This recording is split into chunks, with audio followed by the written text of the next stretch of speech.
Bonjour et bienvenue dans cette vidéo. Je vais vous présenter l'actualité du Barça aujourd'hui, en ce dimanche 22 avril 2023. Si vous êtes nouveau sur la chaîne, ici je parle généralement de l'actualité du Barça. Donc n'hésite pas à t'abonner, et appuyer sur le bouton j'aime pour me soutenir. Merci, et commençons.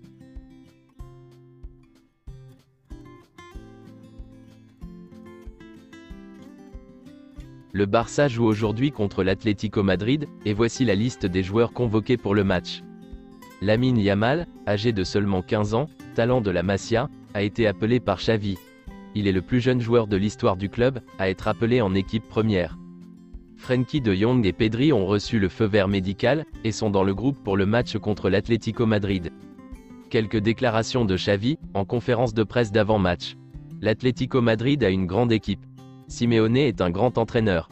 Nous sommes face à un grand rival, en état de grâce. C'est peut-être l'équipe la plus en forme du moment. Griezmann est en grande forme, et Simeone fait du bon travail. Griezmann est un joueur essentiel pour l'Atlético Madrid. Il est en excellente forme. Il semble à l'aise, et c'est un joueur à garder en tête.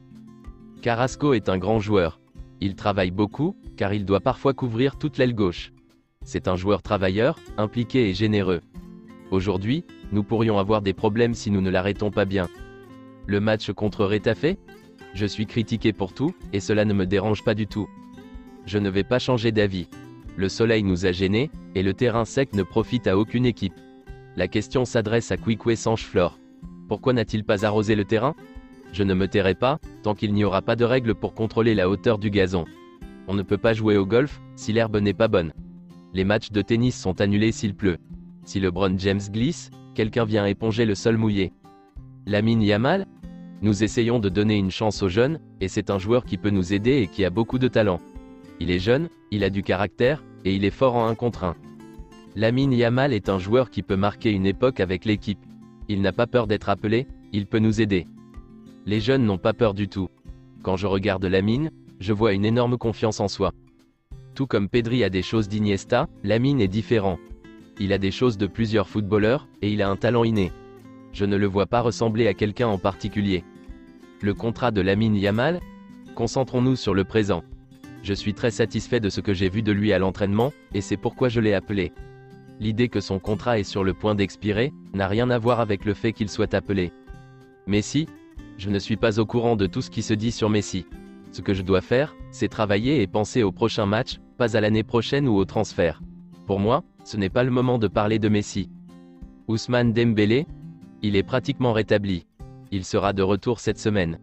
Christensen est également presque à 100%. Aujourd'hui, nous déciderons si Pedri et ou Frenkie débutent. À l'exception de Sergi Roberto, l'ensemble de l'effectif est presque prêt. Lewandowski? Il va bien, il est motivé, il s'entraîne bien, et il est toujours à la recherche d'occasions. Il va encore marquer et continuer à être important. Une photo du maillot domicile du FC Barcelone, pour la saison prochaine. La cicatrice de la blessure d'Ousmane Dembélé, n'est pas encore complètement rétablie. Il n'a donc pas reçu le feu vert médical, pour jouer contre l'Atlético Madrid. Il devrait revenir contre le Real Betis. À l'automne, la Liga a modifié ses règles en matière de fair play financier. Si une équipe dépasse la limite salariale, elle peut désormais utiliser 40% de l'argent qu'elle a gagné pour enregistrer de nouveaux joueurs, et non plus 25% comme c'était le cas auparavant. Le FC Barcelone et la Fédération espagnole de football travaillent déjà à rendre le stade olympique de Montjuïc apte à accueillir des matchs de la Ligue des Champions la saison prochaine. La réunion entre Laporta et Ceferin s'est bien déroulée. L'UEFA ne sanctionnera pas le FC Barcelone pour l'affaire Negreira cet été.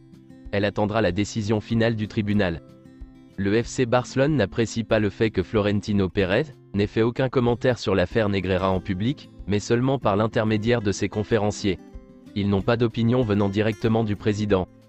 Le staff technique du Barça apprécie beaucoup Eric Garcia, et considère les départs de Ferran Torres et Rafinha comme compliqués, en raison de leurs amortissements élevés. Selon Sport, Julian Araujo ne convainc pas Xavi et son staff. Il partira probablement en prêt la saison prochaine. Selon un sondage réalisé par Mundo Deportivo, les culés souhaitent que le Barça conserve Abdé et Nico dans l'équipe, et qu'il rachète Ferran Jutla. Tottenham souhaite engager définitivement Clément Lenglet, et espère parvenir à un accord avec Barcelone pour un montant d'environ 12 millions d'euros. Les négociations sont avancées entre les parties. Les négociations entre Barcelone et Tottenham pour Clément Lenglet se sont accélérées ces dernières heures, le Barça ayant informé le club anglais que plusieurs équipes étaient intéressées par la signature de l'Anglais. L'Inter Milan s'était renseigné sur l'Anglais il y a quelques semaines, mais Tottenham aura la préférence dans les négociations pour le joueur. Le Barça veut conclure la signature de Léo Messi, avant le début de la pré-saison, afin que Messi puisse participer à la tournée de pré-saison aux États-Unis. Selon Mundo Deportivo, Newcastle s'intéresse à Rafinha. Le Barça n'essaiera pas activement de vendre le joueur, mais il sait qu'il a un bon marché en Angleterre. Le FC Barcelone n'a pas d'accord avec Roberto Firmino. Il était considéré comme une option, mais ses exigences économiques sont trop élevées. Le club a d'autres alternatives, plus réalisables. C'est tout pour aujourd'hui, et merci d'avoir suivi la vidéo. Mettez un j'aime si la vidéo vous a plu, et n'hésitez pas à vous abonner, pour ne pas manquer les prochaines vidéos. Merci et à bientôt.